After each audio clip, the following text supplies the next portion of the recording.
All right, welcome back. This is the fourth part of our series, Why You Do This and Don't Realize It.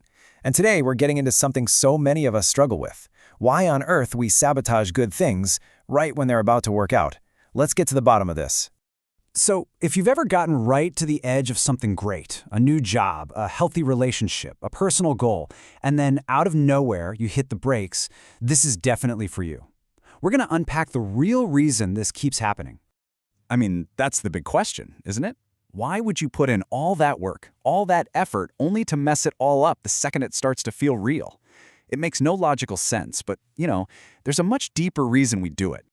Let's start with the pattern itself, because I have a feeling this is going to sound super familiar.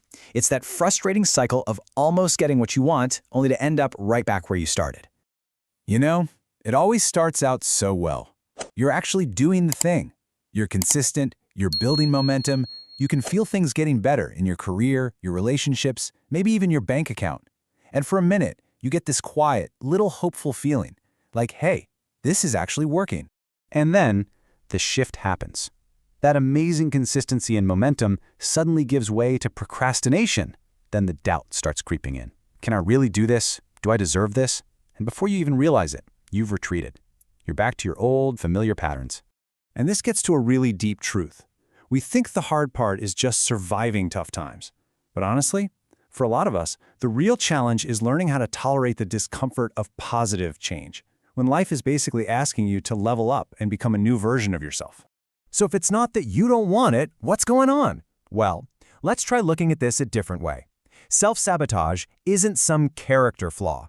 It's actually a form of protection. It's a really misguided attempt from your brain to keep you safe. Really, at its core, self-sabotage is an escape hatch. It's your brain's way of hitting the eject button to get away from all those uncomfortable feelings that come along with real growth. It feels like you're messing up, but it's really driven by this deep need to feel emotionally safe. So what is this discomfort? Well, it can show up in a lot of different ways. It can be a fear of what successful actually mean, more responsibility maybe, a fear of being truly seen by others, a fear of change itself, and a big one, a fear of losing the person you've always been. These are powerful, deep-seated anxieties. This just lays out the paradox so perfectly.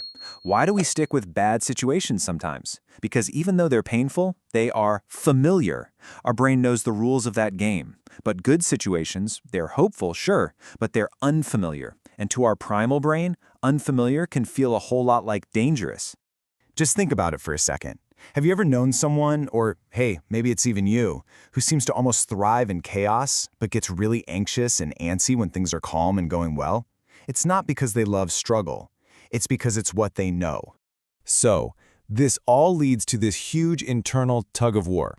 It's this constant tension between the part of you that really wants to move forward and the part of you that is desperately trying to hold on to what's known and safe. The myth we tell ourselves is, well, if I sabotaged it, I guess I didn't really want it. But that's just not the whole picture. The truth is way more complex. Wanting something and feeling emotionally safe enough to actually have it and hold on to it are two totally different things. And this is a huge realization. So let's break it down. Here's the first part. A person can genuinely, with every fiber of their being, want to make progress. And at the very same time, they can feel completely thrown off and destabilized when that progress actually starts happening. Both things can be true at once. And that inner conflict is what causes us to pull back. So what this really boils down to is your identity. If your internal idea of who you are hasn't caught up to the new life you're trying to build, your subconscious will literally drag you back to what feels familiar. Your sense of self has to be strong enough to hold the success you're creating. Okay, so that's the why. What can we actually do about it? Well, the answer isn't to just try harder or to fight with yourself. It's about changing the conversation you're having inside your own head. So let's break down how to do that. There are basically 3 key shifts to make.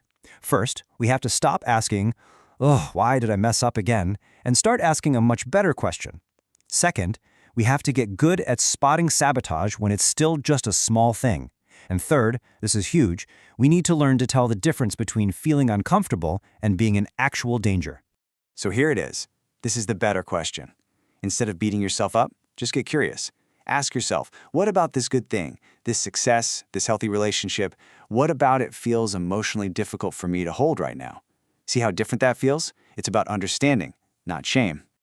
And look, sabotage is sneaky. It almost never shows up as a big, obvious problem at first. It's the one phone call you keep putting off, the one important task you delay, the small, unnecessary argument you pick with your partner, or just telling yourself that little story about how this probably won't work out anyway. That's where it begins. Okay, this might be the single most important skill to learn right here. Growth is uncomfortable. Being seen is uncomfortable. Change is uncomfortable. Your brain is going to send up warning flares. Your job is to learn to sit with that feeling and remind yourself this isn't dangerous. This is just what growth feels like. Seriously, I want you to let this one sink in. The goal is not to be perfect. It's not to get rid of fear entirely. The real goal is to become someone who can hold good things, to expand your capacity for joy and success without feeling that unconscious need to destroy them. And that's how this whole pattern starts to lose its power over you.